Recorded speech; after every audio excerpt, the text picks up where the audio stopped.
Hey, what's up everyone? It's Leo here again with another video in English. I'm from Brazil and as you guys might have noticed, I'm not an English speaker, but I'll try my best to make this video today. And I will talk about advanced tactics and tips on defense, chapter 1.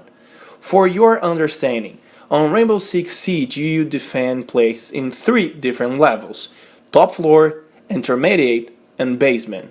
So let's take a look on top floor.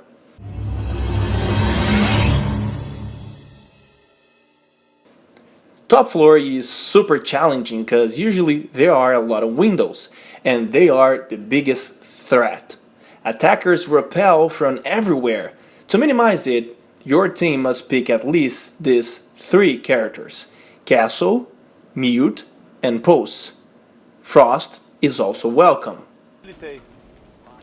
Castle always gotta reinforce windows instead of doors.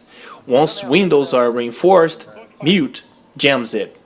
This way only Sledge and Ash could destroy these windows. Actually, only Ash can destroy it without taking a risk.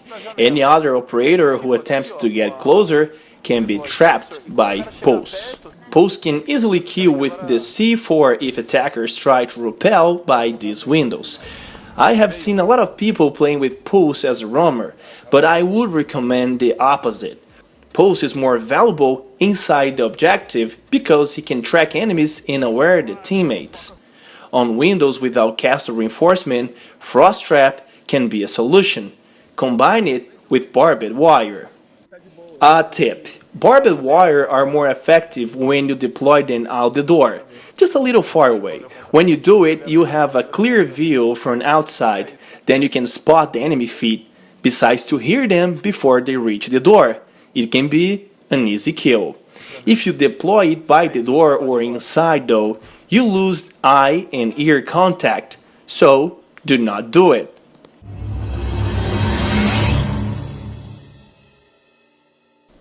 Now let's go ahead on basement and bottom floors. If you are in a basement, usually don't have many windows to bother you, then I would recommend your team to have Frost and Bandit for sure, and operators with deployable shields like Castle for example. In this situation, Castle barricades will not be effective. Attackers can easily destroy it and get into the objective. However, your team can slow them down with deployable shields. Put it close by small doors and narrow hallways. Bandit can electrify it, and Frost make it lethal. Shields will force attackers to move to another route, unless they have Torture or Ash to destroy it. If the attackers try to jump, the defenders will have advantage. So, on basements, go for deployable shields instead, barbed wire. Intermediate levels. These are complicated to point. Depends a lot on the map. Some are like the top floors, others like basement. If there are a lot of windows, go for the top level tactic. If it's a closed or narrow room, pick the basement strategy.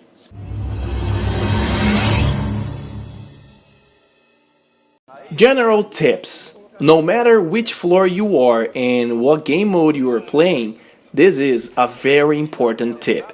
Of course, your team will always reinforce walls, but I would highly recommend you to let just a few open.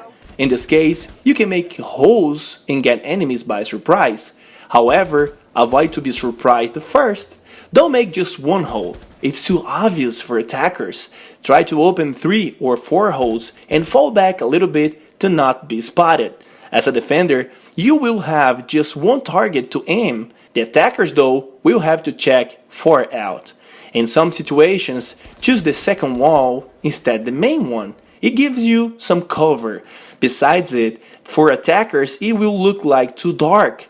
By the other hand, it can be too bright for defenders, but here there's a trick. Move your body slowly to reduce the light. Final tip. Spawn kill can be very useful, but be careful, good attackers will aim at the windows and doors at the very beginning of the round. My advice is, wait a little bit to look outside. Attackers will not be waiting after a while. Once you made it, you can no longer stay on that room. That's all I have for this chapter 1. I will bring new tactics and tips on chapter 2 soon. If you liked the video, please give me a thumb up and subscribe at the channel. That's it, guys. Catch you later.